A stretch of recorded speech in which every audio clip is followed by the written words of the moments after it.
¿Qué tal, jóvenes? Buenas noches, buenas tardes o buenos días. Pues eso depende nuevamente del momento y la hora en que ustedes consulten este material. Este material que voy a procurar sea pues muy breve, no extenderme más de 5 minutos. Ya saben que de repente me desplayo mucho en esto de los repasos o de las charlas. Bueno, como les había comentado, hace ya 2 semanas estuvimos revisando lo que era la introducción a los estudios organizacionales. Les mencioné en una cronología, ¿verdad?, histórica, que en los años finales de los 20, principios de los 30, Elton Mayo fue un gran científico que aportó mucho a la ciencia administrativa desde la psicología industrial y sobre todo con la teoría de las relaciones humanas. Pues hoy les voy a platicar en unos cuantos minutos en qué consistió estas aportaciones y sobre todo hay una diapositiva que les dije estaba muy interesante, que eran los experimentos en la planta de Hawthorne allá en Chicago, Illinois, que empezaron en el año de 1927. Bueno, pues estos experimentos se les conoce pues como los experimentos de Hawthorne en esta planta de la Western Electric Company. Ellos hacían bombillas, cableado y algún tipo de equipamiento pues para instalaciones eléctricas. Y ahí trabajaban pues muchas personas, una factoría, una planta muy grande. Y bueno, lo que estaban tratando de investigar en aquella ocasión, este grupo de investigadores, algunos de el MIT, en la Universidad de Massachusetts, y Elton Mayo, pues querían ver hasta qué se podía, cuáles eran los factores que podían incentivar o motivar a los empleados.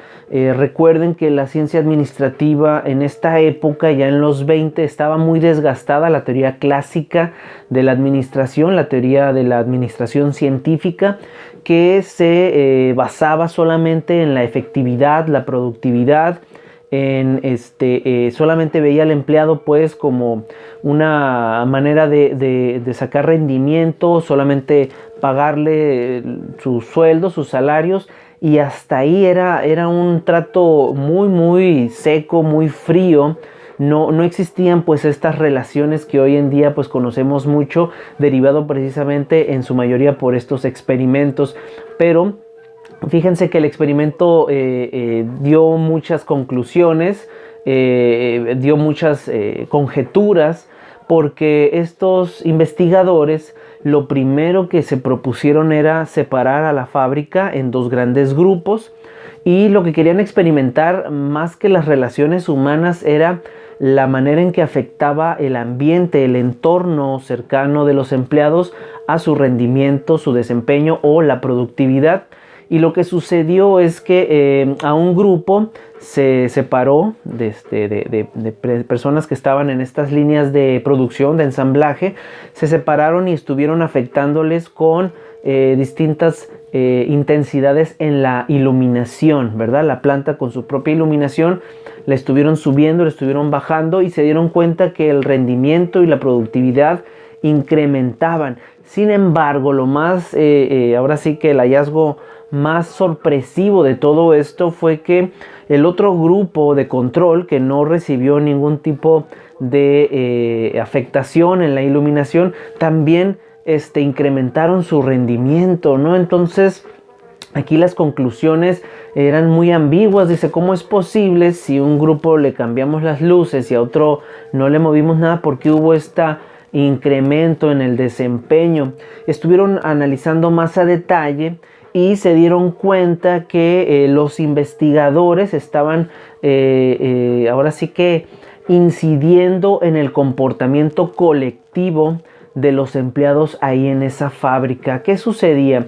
Pues estos encuestadores, estos investigadores tomaron un papel parecido a un supervisor, pero que en aquel entonces pues los supervisores no preguntaban cómo se sentían a sus empleados, no les decían ni siquiera buenos días, y estas personas expertas empezaron a tener una dinámica de interacción con los empleados, lo que suscitó precisamente lo que se conoce como el efecto Hawthorne, que es ser atendidos, ser supervisados, este concepto de estar presentes, preguntando e interactuando con los empleados, algo que no se veía antes, que no se realizaba, y pues creó esta dinámica diferente.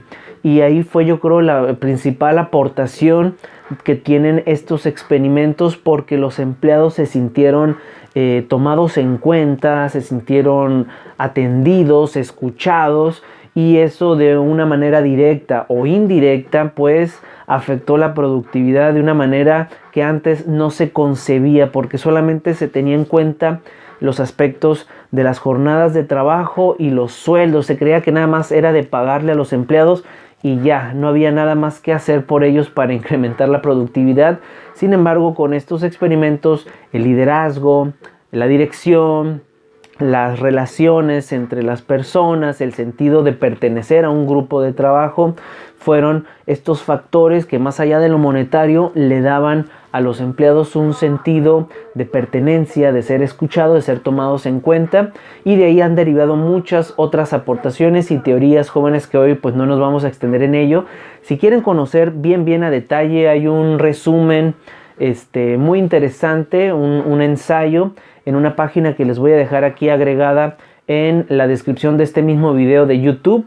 Y jóvenes pues de diseño organizacional, les comento que el día de mañana les voy a subir una explicación más detallada de lo que consiste la tarea de esta semana, la tarea de la infografía, para que estén ahí pendientes. Lo que sí les digo es que se trata de las formas en el uso de los manuales administrativos, no las formas organizacionales. Ahí hubo un error de escritura, un error de dedo. Son las formas, y las formas que son lo que les había dicho: la introducción del trabajo, los antecedentes de la empresa, la estructura orgánica, el organigrama. Se recuerdan que son varias, que sería el formato, ¿no? Esas las formas del manual de organización, tiene varias partes. Esto viene en el libro de organización de empresas, en la página 248 del documento PDF. Ya que lo descarguen, pueden consultar esa página, pero igual mañana se los explico con más detalle. Ya no quiero extenderme, ya llevo 7 minutos pasados, así que pues les agradezco su atención y estén pendientes. Que tengan un excelente fin de semana.